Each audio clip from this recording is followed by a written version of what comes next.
With this pretty cool little guy here. Those are always missing. This car had all the original stuff inside of here. And one of the reasons, a lot of times when I do a restoration, the whole inside of the car, I'm going to strip out and I'm actually going to prime or rust reformer inside here and put something to protect it. But this one here, all that is just brown. There's no rust. So I looked at it pretty closely before I started. Let me just get this to focus in, the lighting. And so I just went, nah, there's no reason for me to do it. It's still in really good shape. It was in the San Bernardino Mountains. It did get driven probably in the snow because there were snow chains in the back, but it doesn't snow that much there, and it did have a little bit of rust underneath, but not that bad, and they don't use a lot of salt here, so, and the roads are usually pretty dry, I've noticed when I go up to the mountains to go skiing. So, anyway,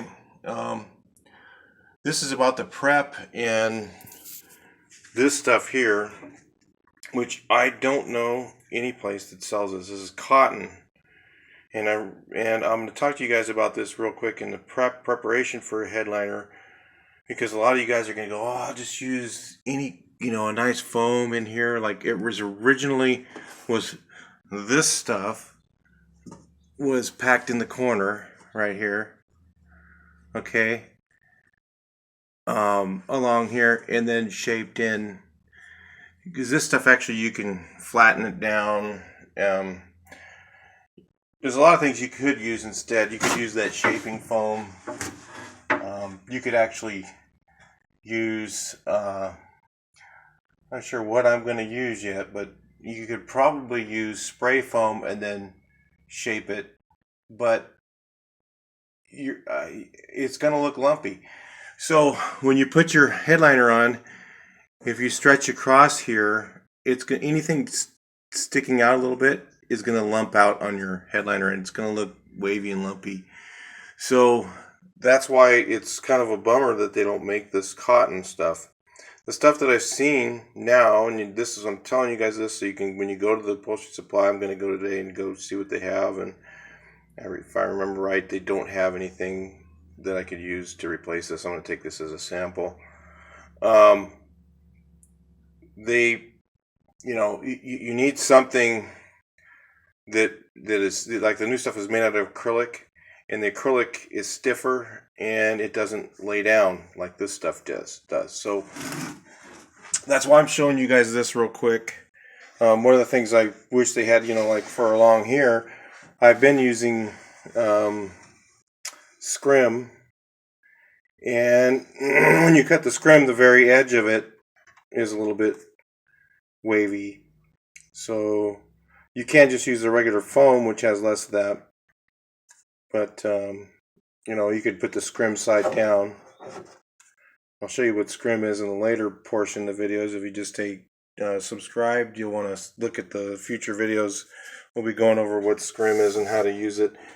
I still don't know what color this is.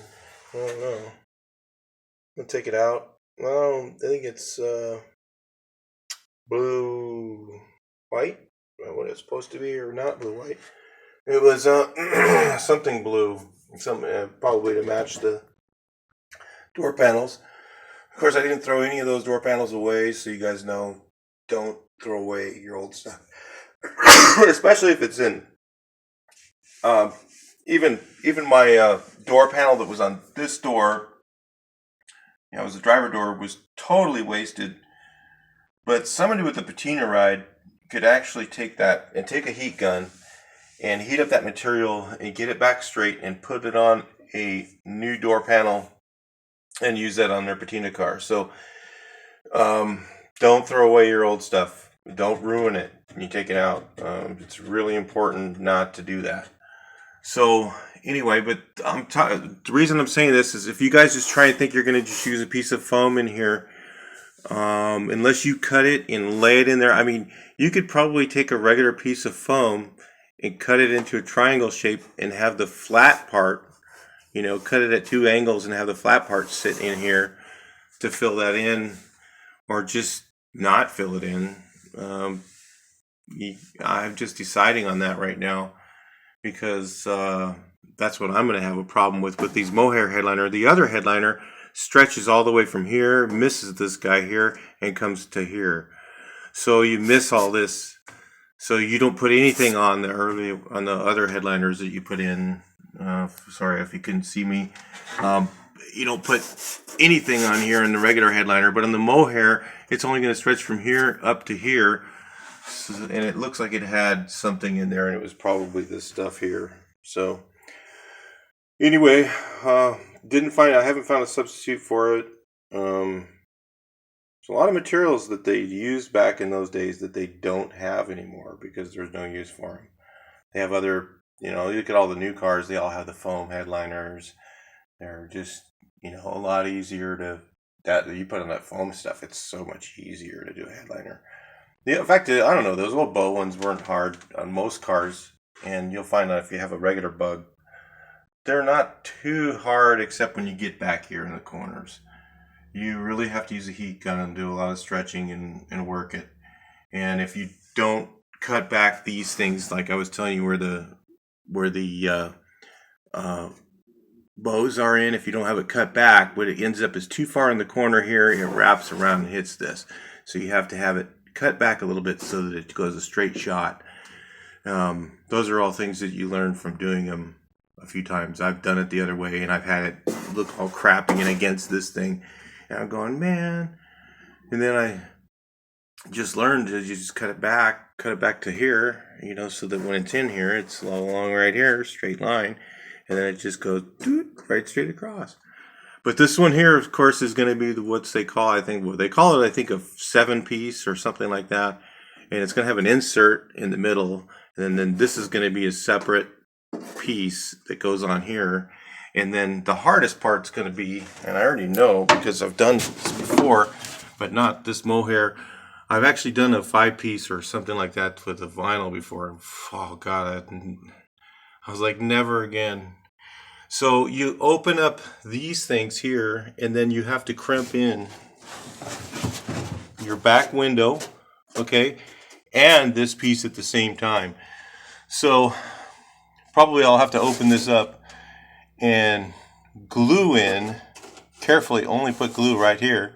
In fact, what I'm going to do is I'm going to put a piece of tape right along this edge, and I'm going to spray my spray glue right here so that I don't get glue on this part and it's nice and even and straight. Because if you don't do that, it's actually going to look wavy. It'll look like, glued in halfway. But to get it to look nice and even, you have to think ahead a little bit. And some of the stuff I've done with signs and custom paint